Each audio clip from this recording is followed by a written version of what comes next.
ব্রাজিলকে বলা হয় ফুটবলের রাজা। ফুটবল মাঠে পরাজয়ের বৃত্ত ভেঙে কিভাবে ফিরে আসতে হয় সেটা তাদের ভালো করেই জানা। তাই তো আরও একবার ফিরল ব্রাজিল রাজার বেশে। ব্রাজিল ফিরে আসার রাতে স্বপ্ন ভাঙল মেসি মারাদোনার দেশের ছেলেদের। কেননা অনূর্ধ্ব 20 কোপা আমেরিকা চ্যাম্পিয়নশিপে আবারও চিরপ্রতিদ্বন্দ্বী ব্রাজিলের মুখোমুখি হয়েছিল আর্জেন্টিনা।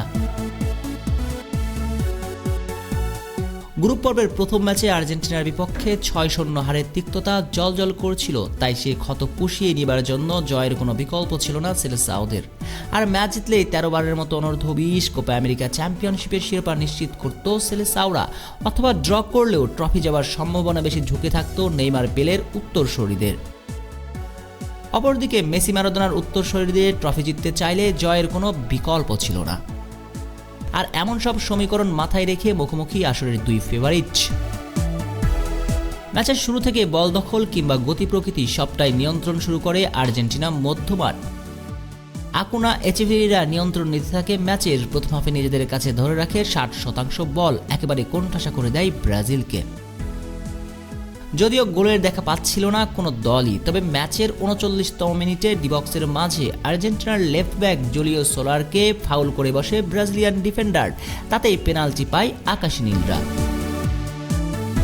আর স্পট কিক থেকে ক্লাদিও এচিভেরির গোলে প্রথমবারের মতো ম্যাচে লিডে যায় আর্জেন্টিনা। তাতে একই টুর্নামেন্টে 7 বারের মতো ব্রাজিলের জালে বল জড়িয়ে দিয়েছিল আলবেসেলেস্তেরা। 1-0 লিড নিয়ে বিরতিতে যায় আর্জেন্টিনা।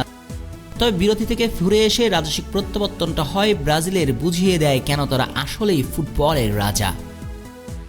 যদিও এর পিছনে ভাগ্যের দায় ছিল কিছুটা, কেননা আকাশ নীলদের প্রাণভোমরা ক্লাদিও এচিভেরি ম্যাচের 68তম মিনিটে ইনজুরি নিয়ে মাঠ ছাড়েন। তাতে বদলিয়ে যায় দৃশ্যপট, ম্যাচের লাগাম টেনে ধরে ব্রাজিল।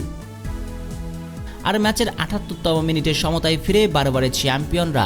এরপর আর পেছন ফিরে তাকাতে হয়নি তাদের। যদিও ম্যাচের শেষ কয়েক মিনিটে গোলের জন্য বেশ মরিয়া ছিল আর্জেন্টিনা অনূর্ধ্ব 20 দল, কিন্তু লাভের লাভ কিছুই হয়নি। শেষ পর্যন্ত একাকের ড্র নিয়েই মাঠ ছাড়ে দুই দল। আর এই ড্রয়ে শিরোপা জয়ের দৌড়ে অনেকটাই এগিয়ে গেল ব্রাজিল, কেননা শেষ ম্যাচে ড্র করতে পারলেই 13 বারের মতো শিরোপা ঘরে তুলবে তারা। আর আর্জেন্টিনার শুধু ম্যাচ জিতলেই চলবে না, বরং তাকিয়ে থাকতে হবে ব্রাজিলের ম্যাচের দিকেও। তাই এক প্রকার চ্যাম্পিয়ন হয়ে গিয়েছে ব্রাজিল অনূর্ধ্ব 20 দল, সেটা ধরে নেওয়াই যায়।